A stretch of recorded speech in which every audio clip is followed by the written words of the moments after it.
Bonjour, comment allez-vous? Moi, ça va très bien.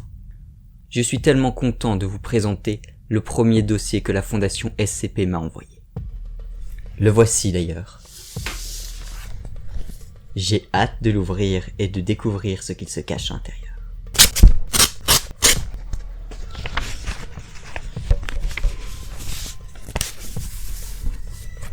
Oh.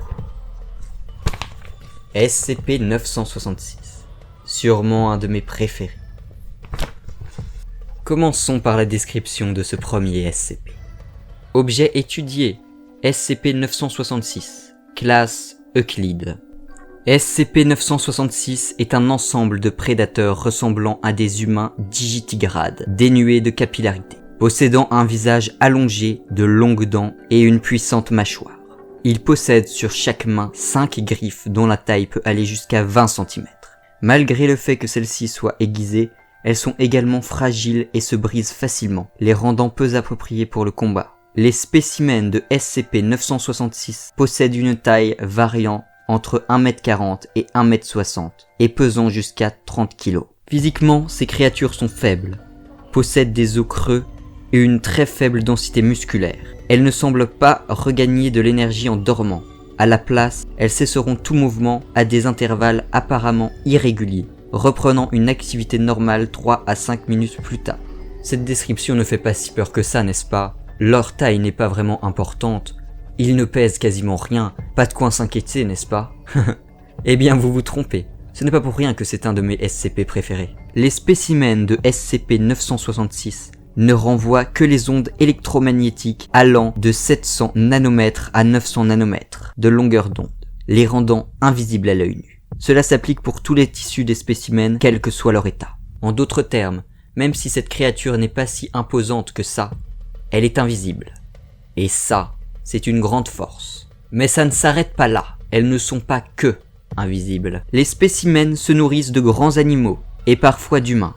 Et oui, nous sommes visés. Ils chassent seuls ou par paires. Leur méthode de chasse consiste à émettre un type d'onde jusque-là inconnu, nommé onde, en hommage au docteur qui empêche les créatures infectées d'entrer dans un sommeil profond ou paradoxal, et ce, de façon permanente tant qu'ils sont exposés aux ondes. Il devient également impossible de pratiquer des micro-siestes. Les ondes ne sont plus assez puissantes pour produire cet effet après 20 mètres de distance. Cependant, des tests montrent qu'elles peuvent également être bloquées par des métaux pauvres. Le plomb semble être le métal bloquant le mieux ces ondes. Ce qui est au moins une bonne nouvelle. Ces créatures peuvent vous empêcher de dormir. Mais si vous habitez dans une chambre en plomb, tout ira bien. Tous les tests visant à amener à dormir une personne victime des effets de ces ondes ont échoué. Il est toujours possible de les rendre inconscientes d'une autre manière, comme par évanouissement. En revanche, ces méthodes seront généralement nuisibles pour les victimes, car elles n'engendrent pas un sommeil véritable. Après avoir privé leurs victimes de sommeil, les spécimens de SCP-966 traqueront leurs cibles jusqu'à ce que le manque de sommeil les affaiblisse. À partir de là, les spécimens tenteront de la dévorer. Ces créatures ont montré qu'elles pouvaient être très agiles et silencieuses pendant leur traque. Parfois, elles produiront des cris menaçants pour stresser et fatiguer la cible plus rapidement, et seront prêtes à attaquer physiquement la cible si celle-ci résiste longtemps au manque de sommeil. Mis à part les symptômes fréquemment liés au manque de sommeil, certaines victimes de SCP-966 ont exprimé qu'elles souffraient de puissantes hallucinations, ainsi que des crises de colère sans stimulus apparent. Il est suspecté que ce sont les effets d'une exposition prolongée aux ondes. La raison pour laquelle SCP-966 n'exposerait que certaines de ses victimes de façon prolongée est encore inconnue. Il a été émis comme hypothèse que SCP-966 ne faisait ça que lorsqu'il était affamé, étant donné qu'une exposition prolongée amenait la victime à être affaiblie plus rapidement. En d'autres termes, ils vous empêchent de dormir, et si elles sont très affamées, elles vous feront halluciner et péter les plombs. Et une fois que vous serez suffisamment fatigué pour ne plus réussir à bouger, elles vous attaqueront et vous dévoreront. Fascinant, n'est-ce pas? Des spécimens de SCP-966 peuvent être vus à de nombreux endroits du monde. Depuis leur découverte en 1900, la Fondation put anéantir un grand nombre d'entre eux, Cependant, il peut encore être observé en très grande quantité à et à. D'ailleurs, j'espère que vous n'habitez pas dans ces endroits, car vous risquez de facilement être affecté par ces ondes.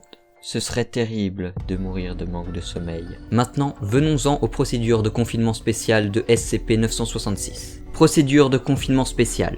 Les équipes d'intervention Iota 1, chasseur de rêves, et Iota 2, chasseur de l'air, doivent régulièrement chercher des informations concernant des meurtres violents ayant un rapport avec un important manque de sommeil, afin de trouver et neutraliser les spécimens de SCP-966 toujours en liberté. 4 spécimens de SCP-966, 3 mâles désignés SCP-066-1, SCP-966-3, SCP-966-4, et une femelle désignée SCP-966-2, acquis par la Fondation, doivent être contenus dans une cellule de 10 mètres x 10 mètres en acier, tapissée de plomb, située dans le site. 2 caméras de sécurité sensibles aux lumières infrarouges doivent être installées à l'intérieur de la salle. Chaque spécimen de SCP-966 doit être nourri de 20 kg de viande par mois. Si SCP-966-2 donne un jour naissance à un autre spécimen, celui-ci devra être étudié et éliminé avant qu'il ne devienne adulte. Fin du rapport. En tout cas, maintenant que vous savez cela, j'espère qu'il ne vous arrivera rien. Et n'oubliez pas, si un jour vous êtes atteint d'insomnie grave et que vous n'arrivez plus à dormir pendant plusieurs jours, n'oubliez pas, peut-être que SCP-966 vous guette. Et ce serait dommage de mourir, n'est-ce pas? Sinon, je vous dis au revoir, et j'espère que vous passerez d'effroyables nuits emplies de sinistres cauchemars. Salut.